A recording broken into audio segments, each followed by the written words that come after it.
Welcome to the Sagebrush Trail. Stories of the West, from the frontier to the Yukon.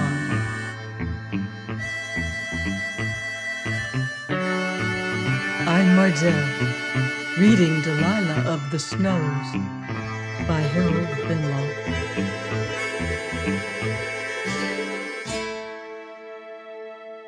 Chapter 31. Broken Idols. Colthurst sat with a big hand clenched on the table and a grim look in his face when Sewell left him, nor did he turn his head until Grace, who came softly out of the inner room, sat down close by him. "You can't come to terms, Father," she said. "We can't?" And there was an ominous sparkle in Colthurst's eyes. "I'm not sure that I wish to now. In fact, I've borne quite as much as I'm willing to put up with from both of them.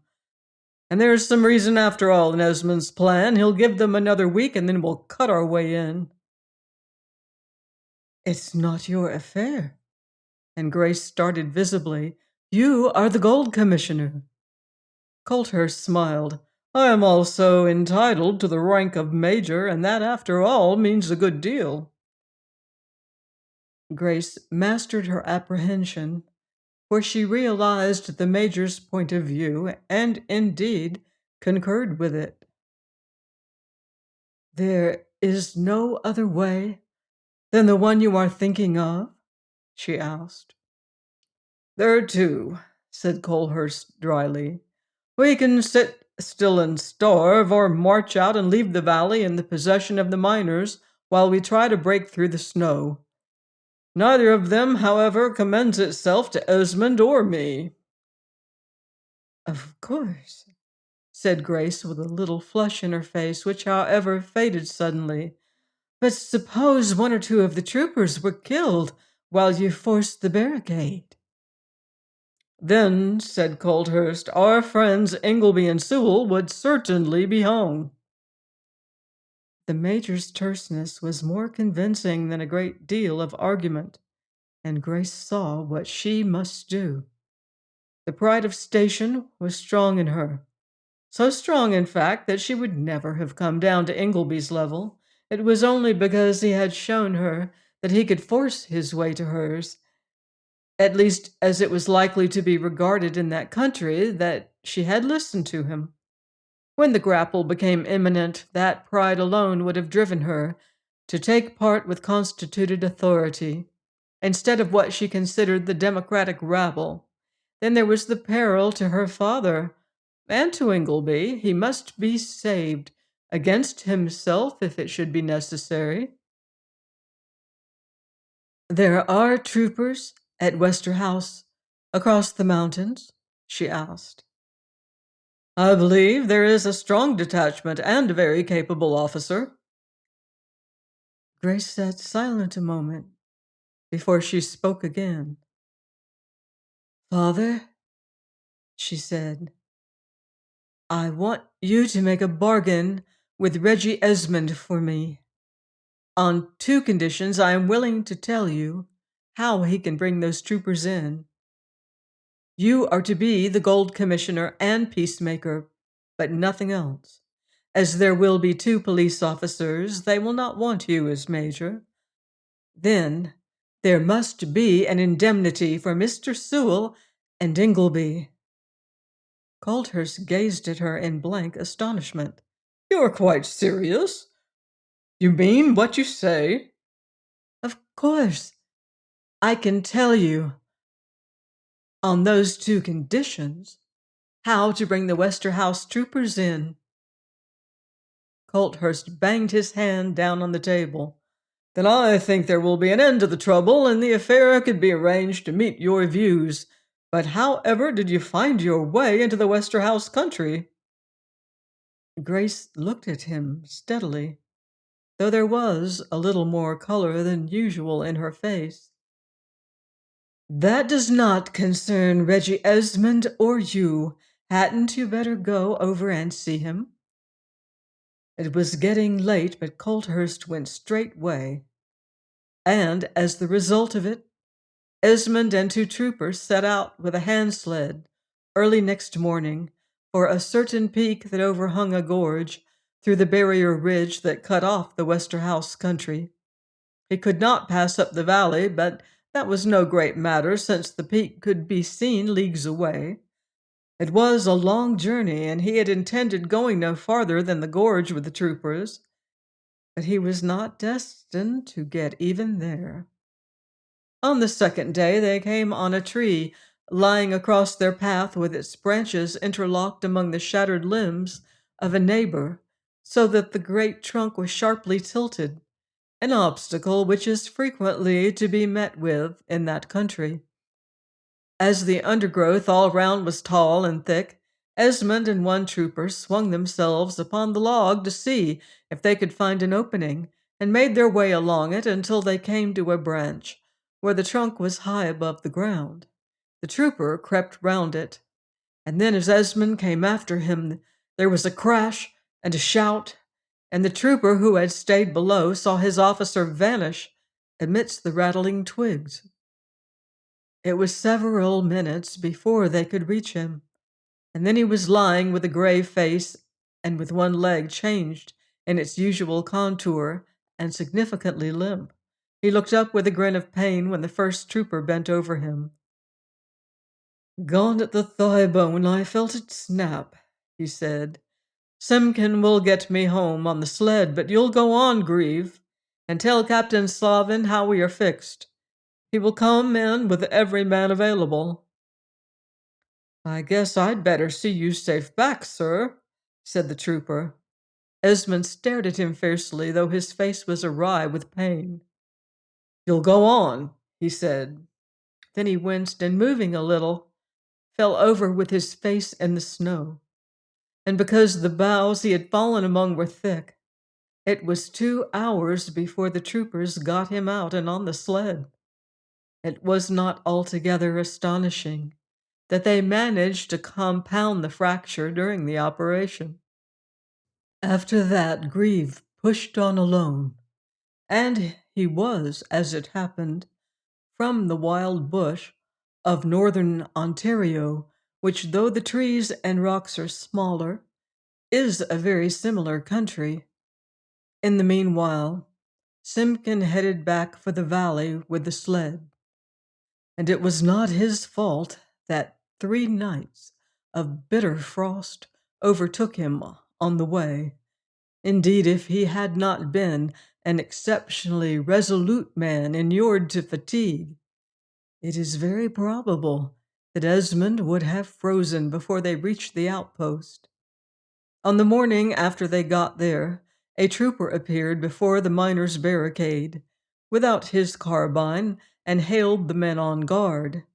"Have you brought along the American who fixed up Jackson's foot when he smashed his toes, boys?" he asked. The man who had nursed Tomlinson climbed up on the log. "I'm here," he said. "Is anybody wanting me?" "I guess Captain Esmond does," said the trooper. "He fell off a log 2 or 3 days ago, and his leg bone has come right through. The corporal can't get it back inside him. If you can see your way to do anything, we'd be much obliged to you." "Did Captain Esmond send you?" "No, sir," said the trooper. "He didn't. He's way too sick to worry about anything." The American smiled at Ingleby, who stood beneath him. "It's very probable.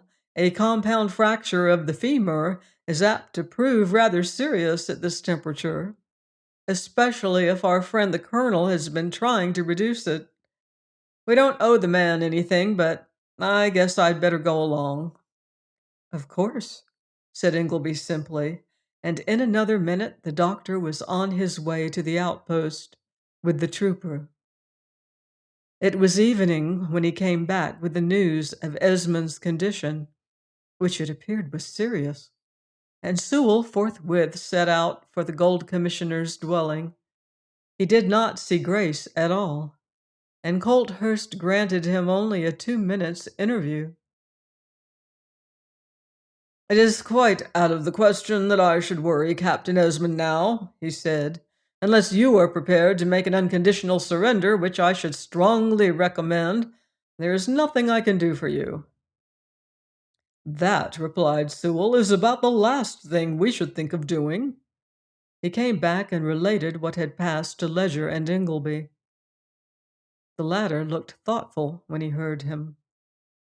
One could almost fancy by the change in his attitude that the major had something up his sleeve, he said. "The same thing occurred to me, though I don't see what it could be. The accident to Esmond has probably upset him. Anyway, we have our own course to consider now. Since Esmond's not likely to worry us for a while, we had better send all the men we can spare down for provisions, for one thing," said Ledger.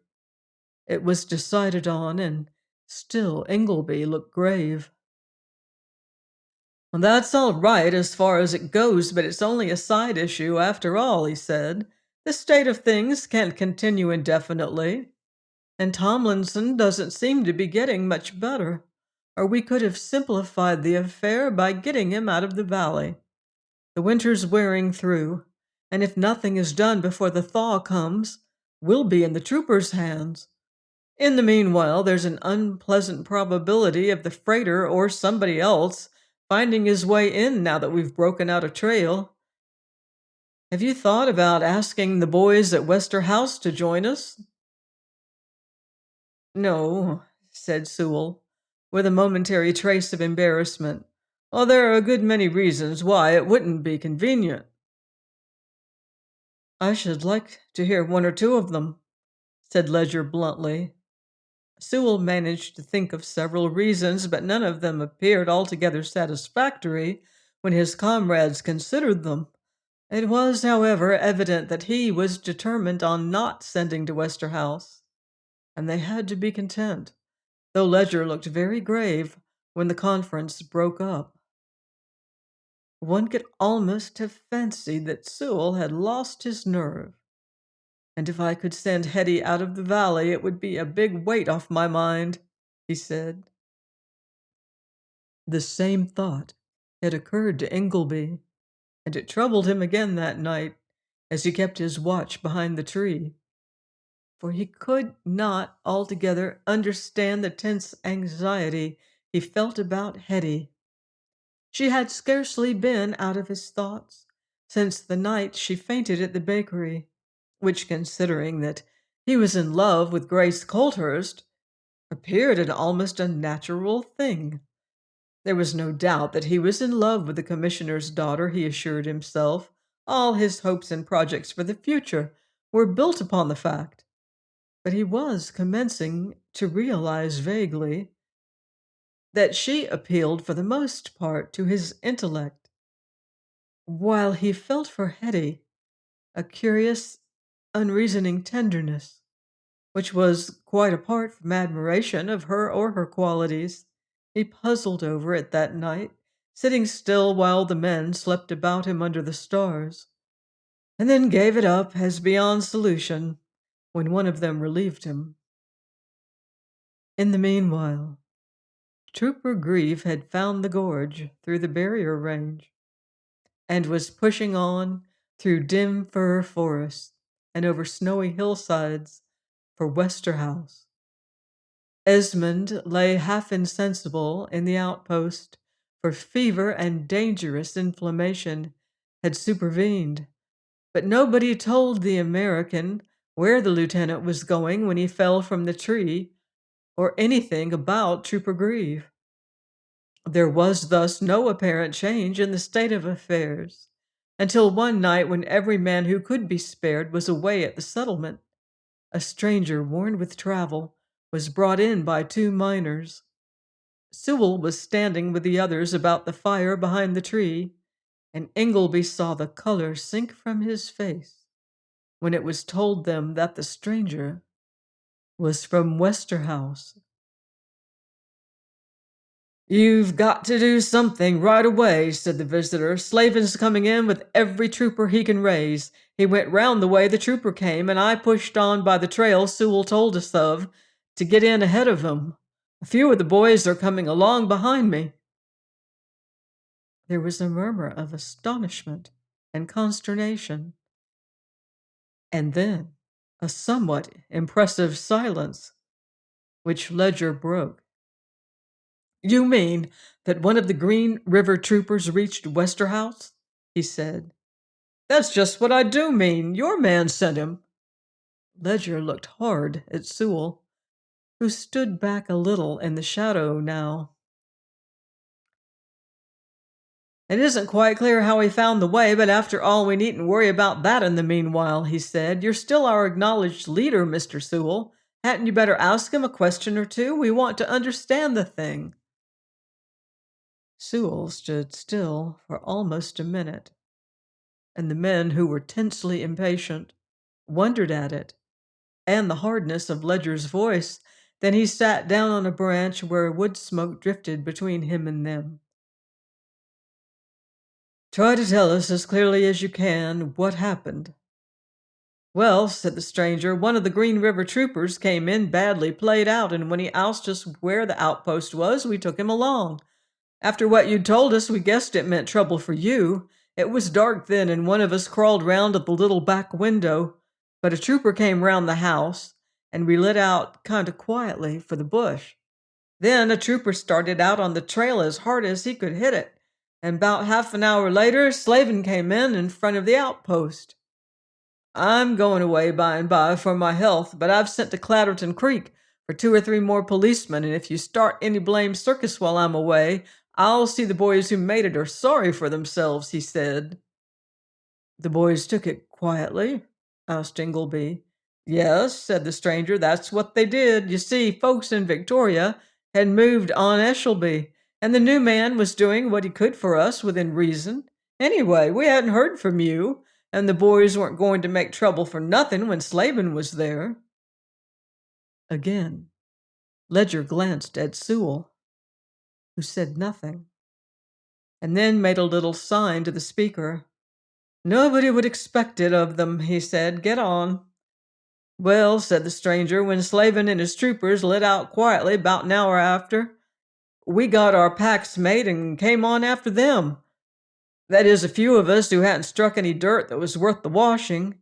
We were willing to take a hand in if we were wanted, because we heard of Hall Sewell before he came to Westerhouse. If he was in a tight place, we figured we'd stand behind him. He'd often done what he could for men like us."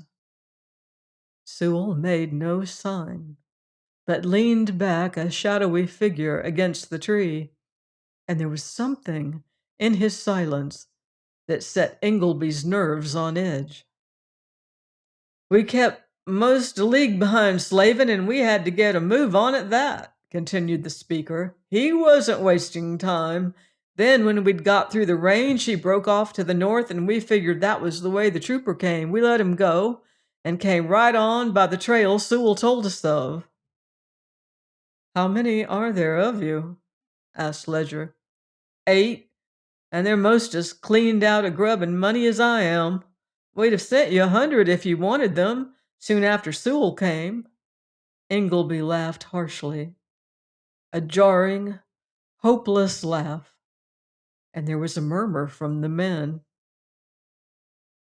"Our hands played out. The contract was too big for us," said one of them. "What do you figure on doing now, Mr. Sewell?" Sewell rose slowly, as though it cost him an effort, and face to face with them stood where the firelight fell upon him.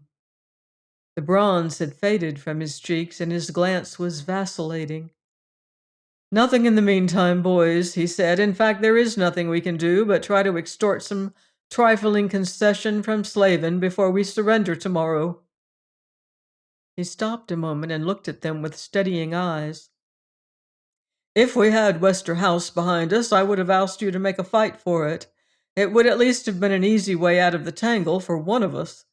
But it would only mean useless bloodshed, as it is. I can't get you into further trouble, boys."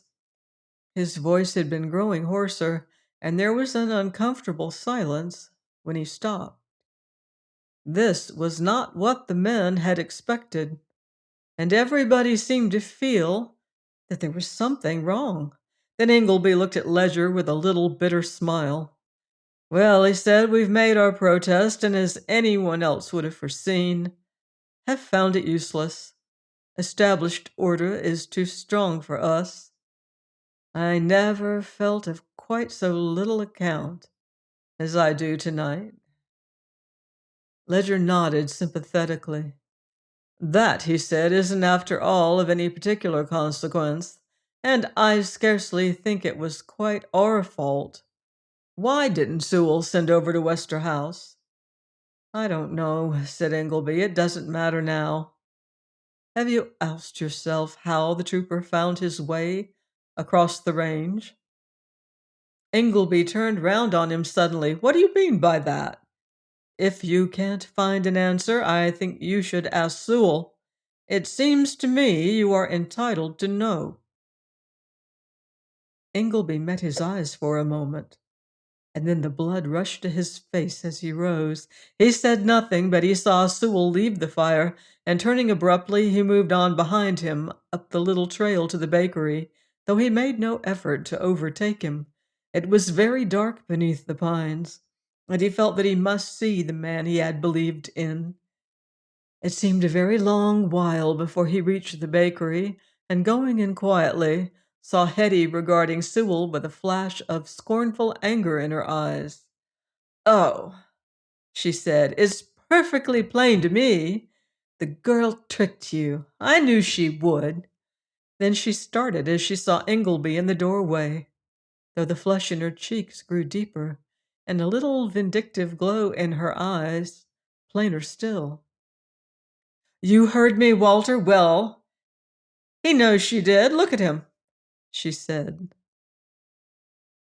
If you will go away for about 5 minutes, Hetty, I shall be much obliged to you, said Ingleby quietly. Mr. Sewell has something to say to me. Hetty swung round and swept out of the room, and when the door closed behind her, Sewell sat down at the table, and Ingleby stood in front of him. His face was grim, and his lips were tightly set. Well, he said at length. Sewell made a little gesture. I can't admit that Hetty was quite correct in one respect, he said. It was my mad impulsiveness misled me. I want to be quite clear, said Ingleby in a low, even voice. You told Miss Colthurst the way to the Westerhouse gully? I did. If I were not sure that you knew it already, I would never have admitted it to you. A little gray patch showed in Ingleby's cheek, and the pain in his face was unmistakable, while Sewell clenched one hand on the table as he looked at him. Walter, he said, what is Miss Colthurst to you? I don't know, said Ingleby with a very bitter laugh. I am not sure that she is anything whatever to me. I, however, asked her to marry me not so very long ago, and she led me to believe that when circumstances were more propitious, she might do so. Sewell seemed to gasp, and his hand closed more tightly on the table, but he said nothing, and Ingleby spoke again. I would, he said, have believed in you in spite of everything. But there's nothing to be gained by reproaching you. Hetty was right, as usual, and you never belonged to us, you know. There is, however, something to be done, since it seems to me that it would be better to keep out of the affair the girl who was apparently willing to look with favor on both of us. You must be out of the valley before daylight tomorrow. Sewell stood up slowly and took a carefully folded packet from his pocket. I will be gone in half an hour, he said. Take care of these. They are the leaves that were under the bandage on Probyn's body, and may go a little way towards clearing Tomlinson. I will not offer to shake hands with you, Walter, but I would like you to believe that I was sincere enough when I came into the valley. If it is any consolation to you, my punishment will be heavy. My name will be a byword after what I have done, and the work I once believed in must be left Two clean-handed men. Ingleby took the packet. I could have forgiven you for stealing Miss Colthurst's favor from me, since I scarcely think it was ever mine, but just now at least I can't forgive the rest, he said.